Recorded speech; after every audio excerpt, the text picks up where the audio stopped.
Yeah, for sure, Jide, join the movement. Is it the duty of our National Assembly to make laws to compensate criminality and punish those who abide by the rules? Then one might be tempted to ask if ours is a National Assembly or assembly of non-nationals. These questions became pertinent as when one hears that the National Assembly is proposing a bill to grant amnesty to terrorists and the House of Rep members are buying foreign vehicles in opposition to Nigerian-made. Are these members oblivious of the prevailing situation in Nigeria? In a country where people can hardly feed with $1, that's 362 naira a day, the members of our House of Representatives are going to spend about 5 billion naira buying 400 pieces of 2020 model Toyota Camry at the cost of almost 40 million naira per car. We're informed that the members even rejected the locally manufactured Innosim vehicles. It is obvious we are there to serve them and they are not to serve us. Even the members representing Innosim constituency couldn't insist that their own vehicles be bought from Innosim Motors. So much for Esprit de Chop. So money meant to develop and enhance our economy will take flight to foreign land to buy cars.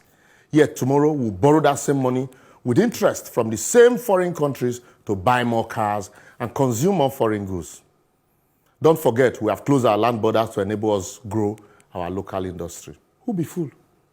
On their part, at the Senate, a bill sponsored by Senator Ibrahim Gaidam, a former governor of Yobe State, now a senator, is proposing not just amnesty for Boko Haram, repentant Boko Haram members, but to send them abroad for studies.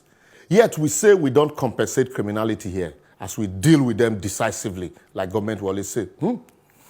The bill, which will create a national agency for education, rehabilitation, de-radicalization, and integration of repentant insurgents in Nigeria, will get its funding from the Universal Basic Education Commission, that's UBEC, and the Tertiary Education Trust Fund, that's State Fund. With such laws, Boko Haram members will soon begin to scream members, as all you need to do to get rehabilitated and be given foreign scholarship will be to enroll as a member of Boko Haram, repent after 1 or 2 months, and boom, you're on your way abroad for studies. Yet, no scholarship for the victim or the students with the highest score in WAEC or JAM. Why won't we be highly spiritual instead of innovative or creative? I don't know whether to laugh or cry. What do we tell the children of the victim who for no fault of theirs have found themselves in overcrowded, internally displaced people's camp because their parents were killed by Boko Haram members? And that the same state that cannot guarantee their parents' safety is busy compensating the killers of their parents with foreign education. Yet we expect such kids not to take up arms against the state tomorrow. We're all a bunch of jokers.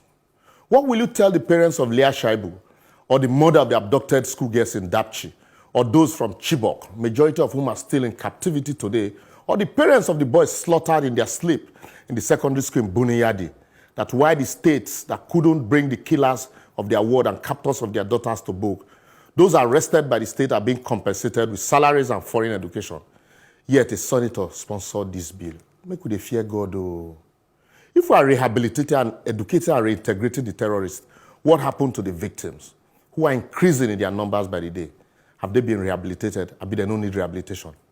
How do we dance on the graves of our servicemen and women who have died, some carelessly, in the fight against terrorism with such an idea and hope to prosper as a nation or find peace with our conscience and maker?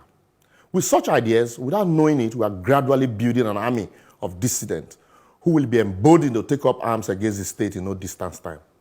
I would therefore advocate that if our lawmakers don't want Nigerians to see them as strangers, that's assembly of non-nationals, they should not only jettison this ostentatious lifestyle that further fleeces the country, but strive to make laws that would promote unity, equity, welfare, peace, and rehabilitation of all Nigerians irrespective of tribe or tongue, because we all need rehabilitation. The average Nigerian should also be aware that the country belongs to all of us, and the time to be collectively and genuinely interested in the affairs of the executive, legislature, and judiciary is now. As a little fire you live today can leave you without a little in the near future. A word said in half goes into the wise and becomes a whole. I don't talk my own.